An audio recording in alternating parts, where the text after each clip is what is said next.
Praise the Lord. హల్లెలూయా. దేవుని పరిశుద్ధ నామానికి మహిమ కలుగును గాక. క్రీస్తునందు నా ప్రియమైన దేవుని బిడ్డలని మీ అందరికీ ఉదయకాల్పు శుభములు తెలియచేస్తున్నాను. నా ప్రియమైన దేవుని బిడ్డలారా, మన ప్రభు ఇంతవరకు మనల్ని కాపాడి సంరక్షించారు. అందుని బట్టి మనం దేవునికి మానక కృతజ్ఞతాస్తుతి చెల్లింపు బదులమై ఉన్నాం.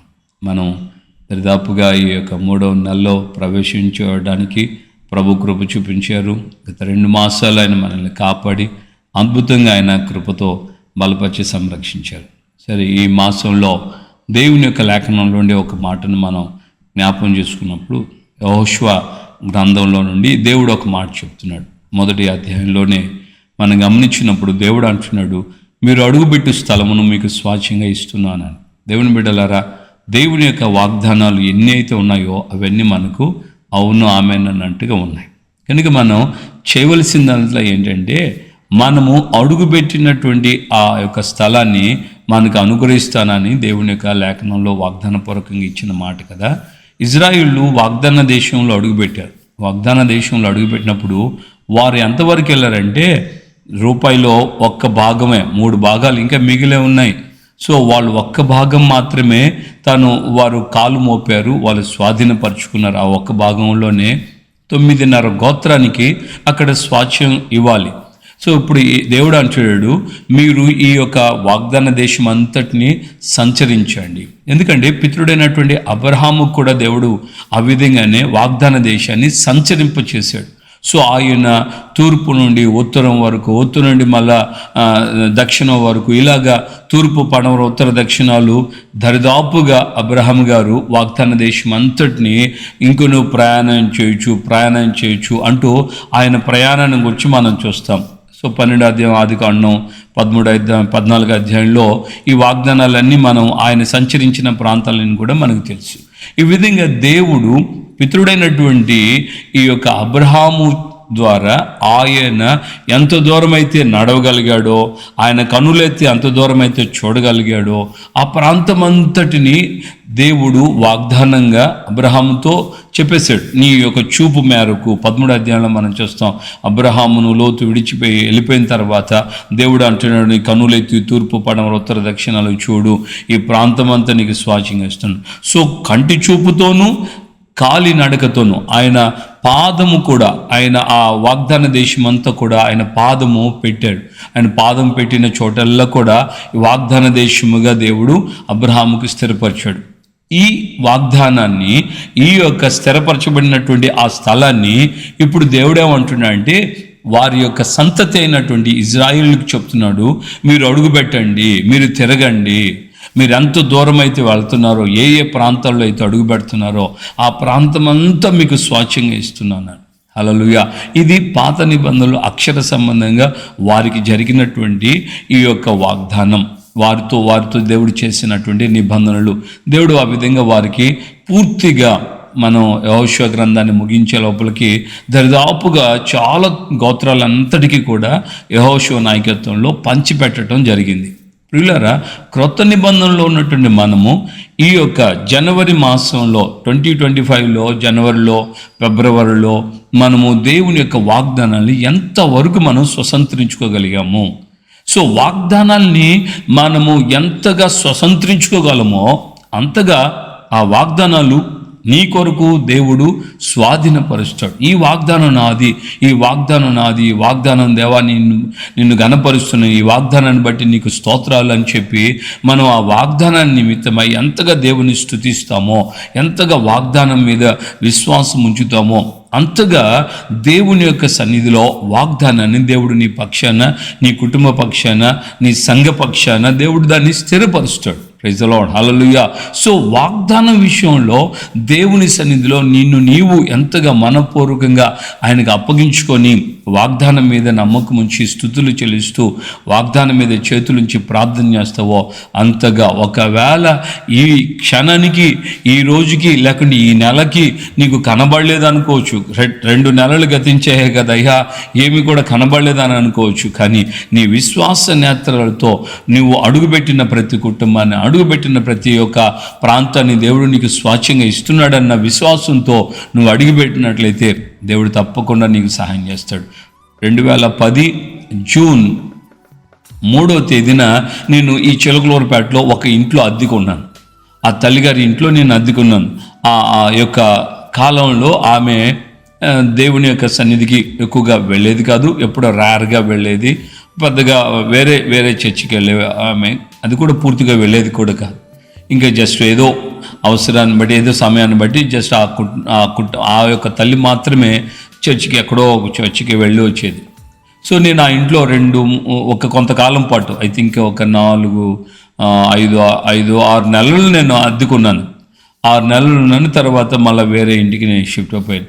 సో మొట్టమొదటిగా నేను ఏ ఇంట్లో అయితే అడుగుపెట్టానో, ఇప్పుడు దేవుని కృప ఏంటంటే గత 4 సంవత్సరాల క్రితమే నేను అడుగుపెట్టినటువంటి ఆ తల్లి కుటుంబంలో, ఏ కుటుంబంలో అయితే అడుగుపెట్టానో ఆ తల్లిగారికి దేవుని కృపను బట్టి నేనే బాప్తిస్మం ఇచ్చాను.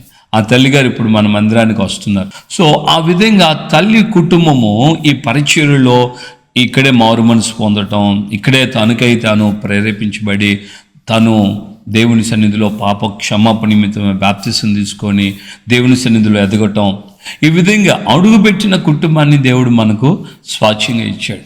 నిశ్చయముగా దేవుని యొక్క సన్నిధిలో ఈ రోజుకైనా సరే నీవు చేయవలసినటువంటి పని ఏంటంటే, దేవుని యొక్క ఆత్మ మనకు తేటగా చెప్పినటువంటి వాగ్దానాన్ని మనం విశ్వసించుచు వాగ్దానాన్ని మనం చేపట్టుకొని ఈ వాగ్దాన పూర్తిగా ప్రమాణపూర్వకంగా ప్రభు ఈ వాగ్దానాన్ని నేను నమ్ముతున్నాను అంటూ లేఖనాల్లో ఉన్నటువంటి వాగ్దానాలన్నీ నీకు ఆయా సందర్భంలో దేవుని వాక్యంగా నీకు వాగ్దానంగా ఏ మాట అయితే నువ్వు వింటున్నావో, ఏ మాట అయితే నువ్వు చదువుతున్నావో, ఏ మాట అయితే దేవుని ఆత్మ నిన్ను ప్రేరేపించి ఈ యొక్క మాట మీద అక్కడ నిన్ను స్థిరపరిచిందో ఆ మాటను నువ్వు నమ్మినట్లయితే నిశ్చయంగా దేవుడు అద్భుతమైన రీతిలో నీకు సహాయం చేస్తాడు. 97వ సంవత్సరం నేను ఆగస్ట్ మాసంలో హోసన్న మినిస్ట్రీస్లో నేను ట్రైనింగ్కి వచ్చినప్పుడు దేవుడు నాకు ఇచ్చిన వాగ్దానం 55వ అధ్యాయం యెషయా గ్రంథం 5వ వచనం, నీవు వెరుగని జనులను నువ్వు పిలిచెదవు, నీ దేవుడని యెహోవా నిన్ను మహింపరచుగా చూచి ఇజ్రాయేలు పరిశుద్ధ దేవుని బట్టి నీ నెరుగని ప్రజలను ఎద్దుకు పరిగెత్తుకొని వచ్చేదురని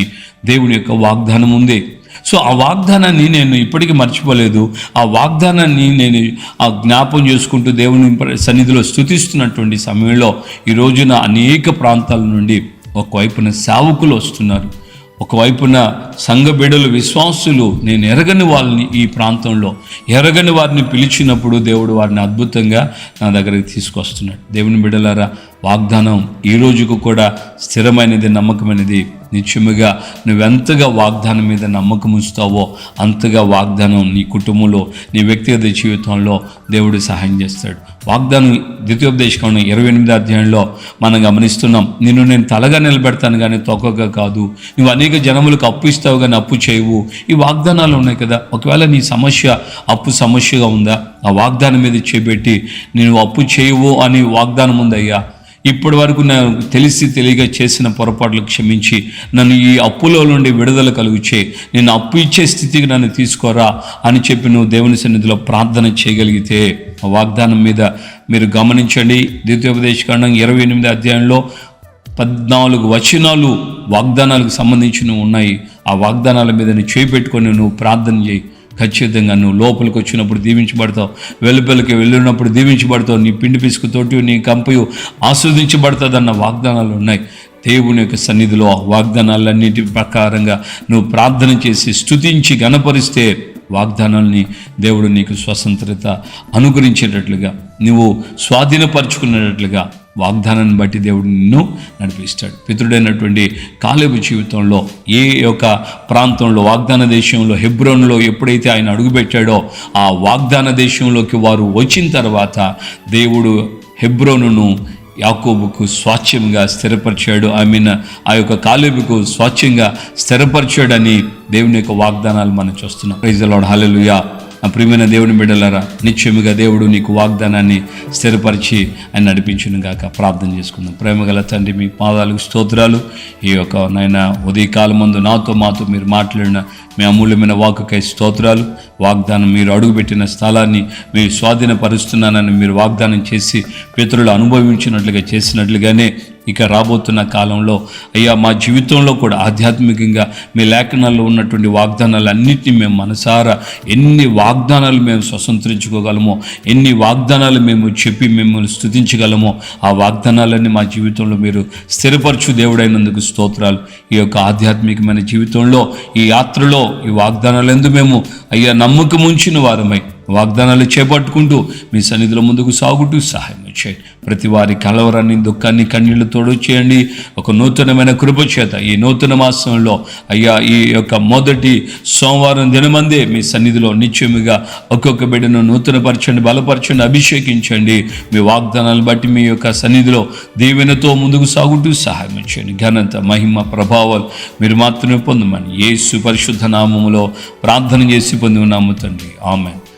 మన ప్రభు అయినటువంటి యేసుక్రీస్తు కృపయు, తండ్రి అయిన దేవుని ప్రేమ, పరిశుద్ధాత్మిక అన్యోన్య సహవాసము, సమాధానం ఇప్పుడు ఎల్లప్పుడూ సకల పరిశుద్ధులకి మనకును ప్రభు రాకడ పర్యంతం కృప మనకు తోడే ఉండి నడిపించును గాక. ఆమేన్, ఆమేన్, ఆమేన్. హల్లెలూయా. ప్రభుపేట అందరికీ వందనాలు. నా ప్రియమైన దేవుని బిడ్డలారా, దైవజనులారా, అందరినీ మేము మనసారా సంతోషంతో మేము ఆహ్వానిస్తున్నాం. రేపటి దినం పాస్టర్స్ మీటింగ్ ఉంది కనుక దేవుడు తప్పకుండా తన యొక్క కృప చేత మన మధ్యలో ఆయన సంచరించుచు అద్భుతమైన రీతిలో ఆయన కార్యాలు మనకు జరిగించినట్లుగా సేవకులుగా మనం కూడి వద్దాం. అలాగే ప్రార్థన కూడా చేయండి. తప్పకుండా దేవుడు మనల్ని ఆశీర్వదిస్తాడు. ఈరోజు విన్న ఈ యొక్క వాక్కుని మీరు అనేకులకు షేర్ చేయండి. వాగ్దానాన్ని నమ్మండి. సేవకులైన, విశ్వాసులైన దేవుని వాగ్దానాలు ఎన్ని మనము జ్ఞాపకం చేసుకొని ఎన్నిటిని మనం మెమరైజ్ చేసుకుంటూ దాన్ని బట్టి దేవుని కనపరుస్తామో ఆ వాగ్దానాలను తప్పగా నీ జీవితంలో నెరవేరుతాయి. ప్రభు మనకు తోడుగా ఉంటుంది.